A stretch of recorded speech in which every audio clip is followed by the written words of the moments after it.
The last unfinished part is right behind me here. The wall that separates this built-in closet from the tub surround. Where the wood comes and meets this curved part of the tub, that's going to be one of the trickier cuts we've made on the house so far. Also, this shower curtain has to be moved back about 5 inches. On this side of the tub, it didn't go into a wall stud, and even with drywall anchors, it never really secured very tightly. So you have quite a bit of play in the shower curtain rod. On this side, we run out of room over here, so we're gonna have to build it out a couple of inches, starting right about at the tile line. It's gonna be framed out with 2x4s. We're gonna be doing 3 of them, and then it's going to get cased with finish wood so it meets up flush with the wall. So I took a measurement for the width of the wall and then subtracted 1.5 inches, which is the width of 2 of these boards, 1 for each side. I'll start by positioning the 2x4s, getting them in the perfect position, and I'll start by putting it in with the brad nailer, just so that there's some room to move it around and tap it with the hammer if I need to get it into the perfect position. Then we'll make it permanent with the framing nailer. Is exactly flush with the wall when we're finished. I'll check the other side too, although the priority is on the side by the shower because that's going to be a lot more visible.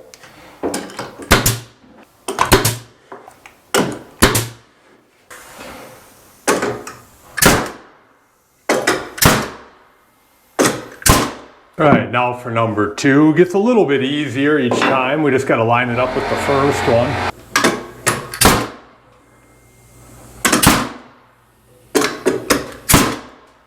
Board number 3.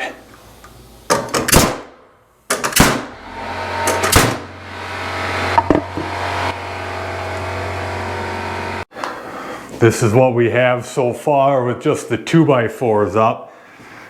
I don't know, hopefully this looks good. It's kind of an unconventional idea. Let's go to the cut on the bottom.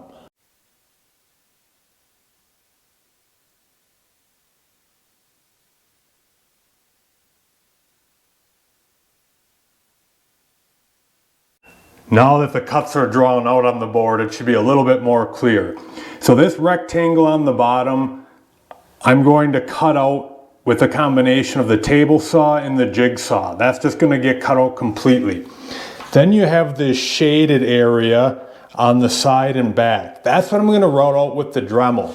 So when it sets up against the tub, that part will overlap down to this point.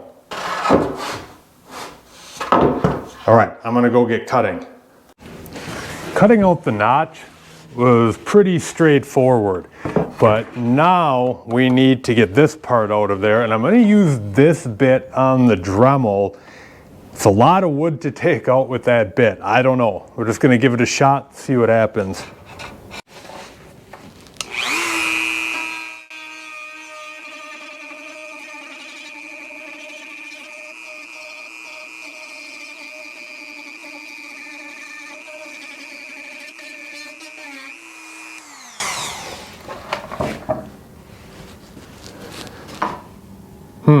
I don't know, it's gonna take a little while doing it this way.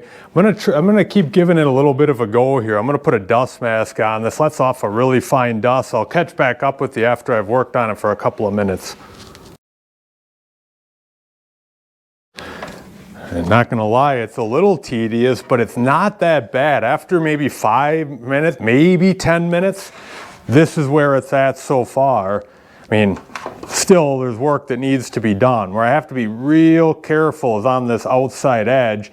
Then on the inside, it doesn't really matter as long as it's at least as deep as this.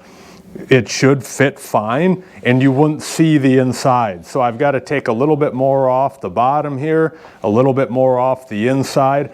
I'm betting you though, about 5 more minutes of work, 10 at most, this will be done.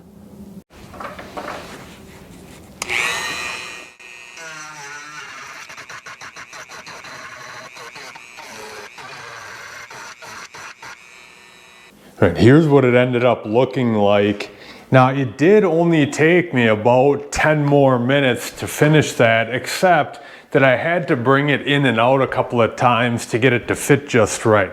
I'm gonna bring this in right now and show you how it looks.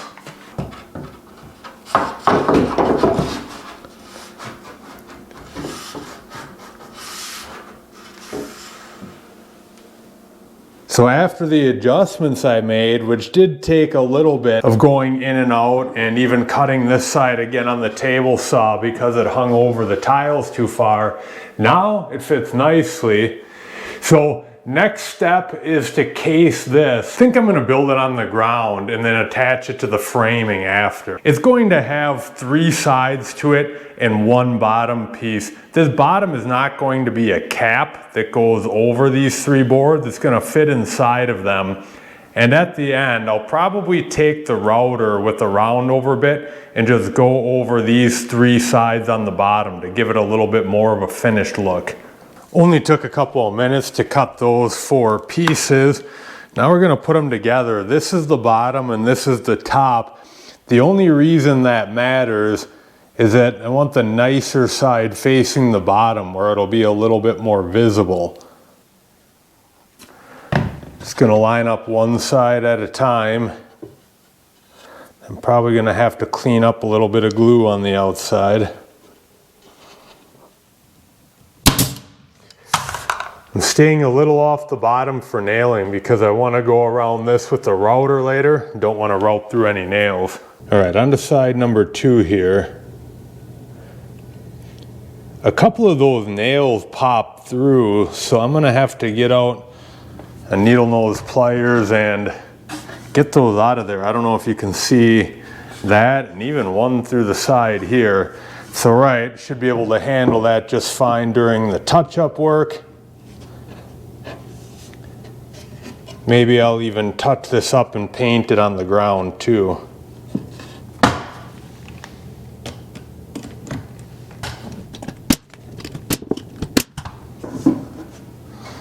All right, so now I'm not going to put this last piece in quite yet because this is the bottom that I want to route, and I would have to put those nails all through this side. So I'm just going to wait on that for the moment.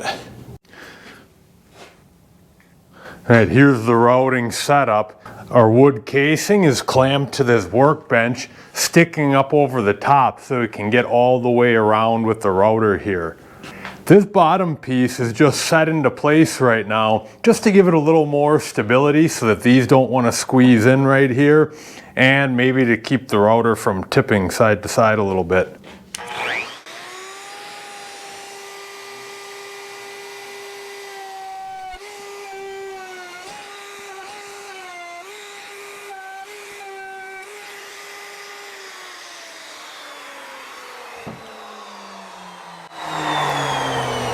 All right, I got a little splintering on the side. I was not expecting that. Gonna have to try to do something with some putty to touch that up. Otherwise, the rounded edges look okay. With a little bit of sanding, those will be looking just right. Now the bottom piece.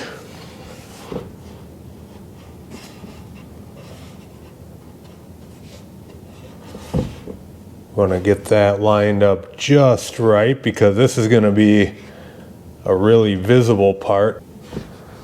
All right, that lines up nice.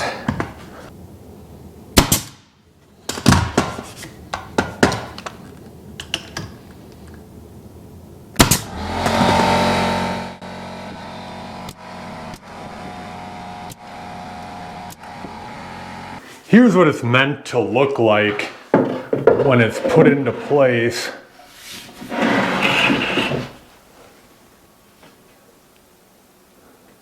So the fit is pretty good. There's a bit of touch up I have to do. There's gonna have to be some trim on the seam as well. So I'm gonna bring this down, put a little putty on it, and give it a final sanding here before painting. These are the 2 main components then for the finish work by the tub. They're both puttied and sanded. I'm going to give these a painting now. This board Since it is going to be installed right next to the tub by the tile, it's going to get several coats of paint on the front, sides, and back. And there will be other precautions to prevent water from getting behind it that I'll outline later during the installation. And lots of construction adhesive on the front of these boards here. Also a lot on the inside, mostly on the inside. So this is ready to be installed.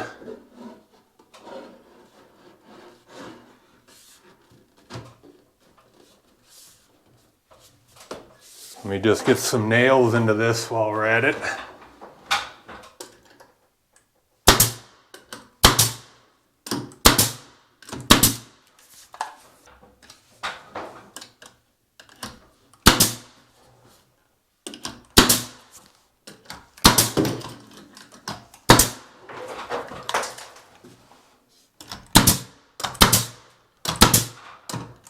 And finally, we're ready for this facing board. You can see there's a lot of construction adhesive in the middle of this. On the outside, there's a layer of silicone. There's also silicone put all over the part of this cut that's going to be in contact with the bathtub.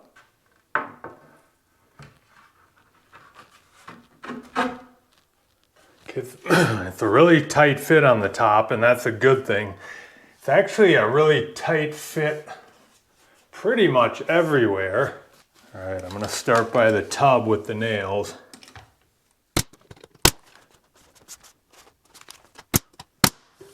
Then just work my way up here little by little, I guess.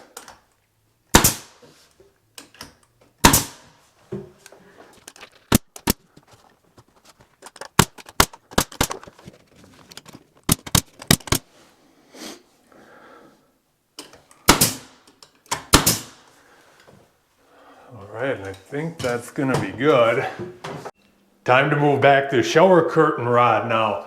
A lot of shower curtain rods are adjustable length. They slide together in the middle so that you don't have to cut it. I specifically bought a non-adjustable one that I had to cut with the circle saw because the adjustable ones often sag in the middle over time. But because I couldn't get this side brace to go into a wall stud, I ended up with the same problem anyway. Look what happens when I move this up and down.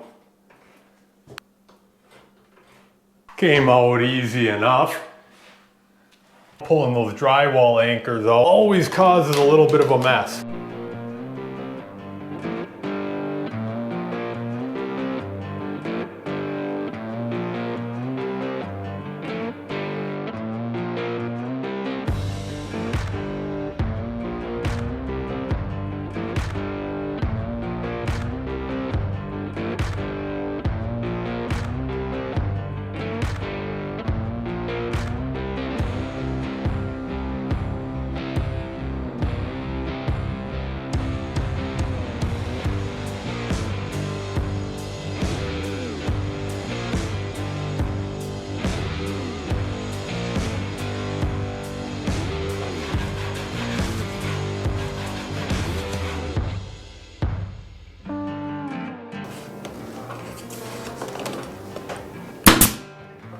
It's not ideal to have any piece of wood this close to the tub where I know water is going to splash. But that's just how this turned out. I'm going to be taking some serious precautions here to avoid that piece getting wet. Now, I've already coated it with 3 coats of paint front and back, but I'm going to do a tactic that's a little bit unconventional in home renovation, but is very familiar in the automotive and metal coating world, and that's to put a clear coat of varnish over the top of the paint. Varnish will stick to paint, but paint won't stick to varnish. I'm gonna have to go back after this is installed and do some touch-up painting. So what I've done is this. I've already varnished the back of the wood and the side that's going to face the tile. When this gets installed, I'll put a bead of silicone down the tile, press the board into place, and then nail into the wood side. After that, I'll touch up the nail holes and this seam, paint over it, and then go back and varnish it all again.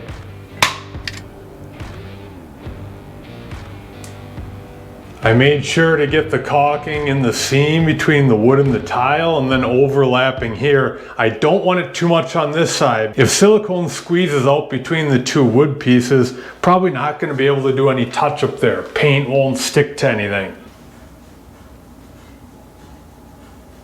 The silicone is definitely going to squeeze out on the tile side, and that's okay. Maybe even that's a good thing.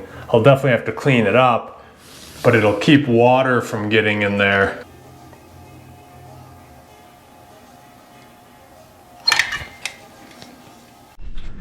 Now I'm just finishing up with varnish on this one piece that's closest to the shower and gets a little bit wet sometimes. In between coats, I'm just giving it a very light sanding, wiping off the dust with mineral spirits, and I'll probably do 2 or 3 coats in total. With that trim piece installed, it's the end of today's project.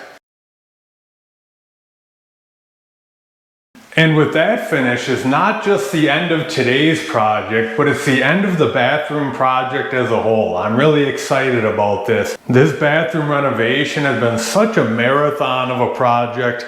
I'm really happy to have it done. And here's another look at how it turned out overall.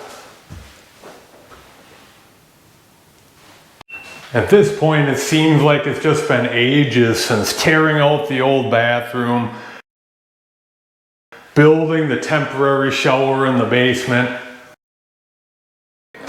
I'm going to take a little while and just enjoy this one, savor the flavor of a project like this that's in the books. But you know, here, the renovation never stops, so it's just a matter of time until we start up the next project. Hope to have you join me on that one. See you next time.